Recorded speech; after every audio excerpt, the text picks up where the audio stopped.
Class 10th के बच्चों के लिए भैया ये सवाल बहुत परेशान करता है कि सिद्ध कीजिए करणी में 5 एक अपरिमेय संख्या। ऐसे सवाल को कैसे आप प्रूफ करेंगे, आइए सिखाता हूँ। ध्यानपूर्वक देखेंगे तो पूरा समझ जाएंगे, ठीक है। सबसे पहले इसको सॉल्व करना होगा तो आप क्या लिखेंगे, लिखेंगे कि सबसे पहले अगर परिमेय अपरिमेय सिद्ध करना है तो आप इसको परिमेय मान लीजिएगा। लिखिएगा कि माना करणी में 5 परिमेय संख्या है। क्या है? परिमेय संख्या है। इतना लिख दिए ना। परिमेय संख्या मान करके आप चेक करेंगे इसके परिमेय का गुण, ठीक है। आइए चेक किया जाए। तो अगर परिमेय संख्या है तो इसे हम लिख सकते हैं करणी में 5 बराबर a बटा b। परिमेय संख्या है तो इसका मतलब इसमें अंश हर है, ठीक है। और यहाँ पे भैया एक शर्त ही होती है, क्या कि a कामा b हो जो है वो क्या होना चाहिए, सहअभाज्य होना चाहिए, सहअभाज्य होना चाहिए, ठीक है। दूसरा कि पूर्णांक होना चाहिए। ये दोनों क्या होने चाहिए, इंटीजर होने चाहिए। और एक शर्त होती है कि b जो है 0 के बराबर नहीं, b का मान कभी 0 नहीं होना चाहिए। इतना काम आप कर सकते हैं, ठीक है। इसके बाद आप क्या करेंगे, तिर्यक गुणा करवाएंगे। b का गुणा करणी में 5 के साथ करवाएंगे तो क्या आएगा, करणी में 5b आ जाएगा बराबर में a, ठीक है। इसके बाद लिखेंगे कि दोनों पक्षों का वर्ग करके करणी में 5 को 5 बना देंगे हम लोग। दोनों पक्षों का वर्ग करने पर, ठीक है। वर्ग करेंगे तो क्या हो जाएगा भैया, करणी में 5 का वर्ग कभी करेंगे आप तो 5 बन जाएगा, ठीक है। और b का तो b स्क्वायर बन जाएगा, a का तो a स्क्वायर बन जाएगा, ठीक है। इसको आप कह देंगे समीकरण 1। अब समीकरण 1 से आपको एक चीज दिख रहा है, ठीक है। क्या दिख रहा है कि जो 5 है वह a स्क्वायर को काट रहा है, ठीक है। और आ क्या रहा है, बराबर में b स्क्वायर। अगर इस लाइन को हम लोग ऐसे लिख दें कि b स्क्वायर बराबर a स्क्वायर बटे 5, तब आपको ज़्यादा समझ में आएगा, ठीक है। तो क्या a स्क्वायर 5 से डिवाइड होकर के b स्क्वायर नहीं दे रहा है, जिसे आप कभी डिवाइड किए होंगे। जैसे देखिए 4 बटा 2 का मान क्या आता है, 2। तो इसका यही सेंस बनता है ना कि 4 को 2 ने काटा तो 2 बार हमने पहाड़ा पढ़ा। ऐसे ही a स्क्वायर को 5 ने काटा तो b स्क्वायर बराबर पहाड़ा पढ़ा हमने, ठीक है। चलिए, तो इसका यही मतलब है कि क्या 5 b स्क्वायर को विभाजित करता है। क्या लिखेंगे, समीकरण 1 से क्या कह रहा है भैया कि 5 जो है b स्क्वायर को विभाजित करता है, ठीक है। तो क्या होगा, इसलिए 5 b को भी विभाजित करेगा, ठीक है, प्रमेय से,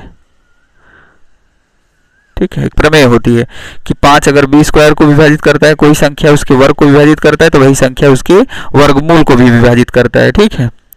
उसका अगर b स्क्वायर यहाँ से हटाए हम लोग, b आ गया तो b को भी डिवाइड करेगा वो, ठीक है।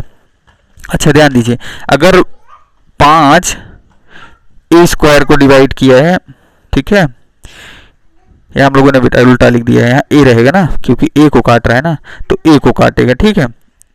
अच्छा ध्यान दीजिए, अगर जैसे a स्क्वायर को काटेगा तो काटने पे कुछ अलग नंबर आएगा, लेकिन अगर कोई छोटी वैल्यू, इससे छोटी वैल्यू a को काटेंगे तो क्या b ही आएगा, नहीं b नहीं आएगा। तो क्या आएगा, कुछ और वैल्यू आएगा, कुछ कम बार पहाड़ा हम लोग पढ़ेंगे, ठीक है।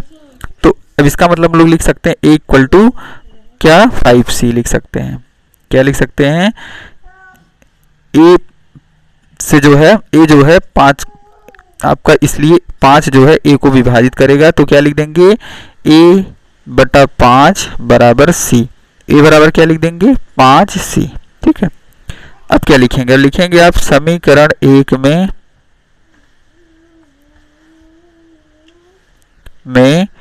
a का मान रखने पर, a का मान रखने पर, ठीक है। रखिए a की जगह क्या रखोगे, 5c। तो बाएं तरफ तो 5b स्क्वायर पहले से है, a की जगह क्या आ जाएगा भैया, 5c का स्क्वायर कर लेंगे हम लोग। 5b स्क्वायर है, ठीक है, 5c का स्क्वायर करोगे तो 5 का स्क्वायर 25 और c का c स्क्वायर हो जाएगा। अब इस 5 से इस 25 को काटेंगे तो इधर क्या बन जाएगा, b स्क्वायर बराबर 5c स्क्वायर। ये इक्वेशन बन जाएगा इक्वेशन नंबर 2। जैसे इक्वेशन नंबर 1 बना था, देखिए उसी टाइप का बना है। तो यहाँ कुछ कॉन्सेप्ट निकल के आ रहा है, यहाँ ये निकल सकता है, जरा इस कोष्टक में समझिए, इस कोष्टक में ये समझिए कि क्या b स्क्वायर बटे 5 हम लिख सकते हैं बराबर c स्क्वायर। यहाँ से 5 गुणे में इधर लेके चले जाएंगे, बटे में चला जाएगा। तो क्या इसका मीनिंग ये बन रहा है कि b स्क्वायर को 5 काट रहा है, बिल्कुल। तो आप क्या लिखेंगे भैया, समीकरण 2 से, समीकरण 2 से 5 बी स्क्वायर को विभाजित करता है। क्या करता है? विभाजित करता है। ठीक है, इसलिए 5 बी को भी विभाजित करेगा, बी को भी विभाजित करेगा। ठीक है, आपने क्या देखा कि ए कामा बी का उभयनिष्ठ गुणनखंड 5 है, इसलिए ए बी सहभाज्य नहीं है, सहभाज्य नहीं है। ठीक है, तो विरोधाभास होता है, विरोधाभास होता है कि करणी में 5 परिमेय है। ठीक है, इस चीज का क्या हो गया भैया? अपोज हो गया ना, क्योंकि अगर कहा था कि ए और बी में जो इसके गुणनखंड में इसके गुणनखंड में कॉमन 1 के अलावा नहीं मिलना चाहिए, तो यहाँ तो 5 मिल गया। कैसे? देखिए, ये जो 5 है ए को भी काट रहा है, ए को काटने का मतलब यहाँ 5 था, और यहाँ देखिए बी को भी काट रहा है, बी को काटने का मतलब बी में भी 5 है, तो ए में भी 5 बी में भी 5, तो कॉमन 5 निकला कि नहीं निकला? इसी हिसाब से हम लोगों ने कह दिया भैया कि यह परिमेय नहीं है। ठीक है, इसका विरोधाभास होता है कि √5 एक परिमेय संख्या है। फिर आप लिख सकते हैं, अतः करणी में 5 अपरिमेय संख्या है। ठीक है, इसको लिख सकते हैं आप, जो आपको प्रूफ करना था। ठीक है, इति सिद्धम। इस तरीके से आपका भाई हमने कंप्लीट कर दिया है। अगर आप इसको ध्यानपूर्वक देखेंगे तो आपको पूरा समझ में आ जाएगा। ठीक है।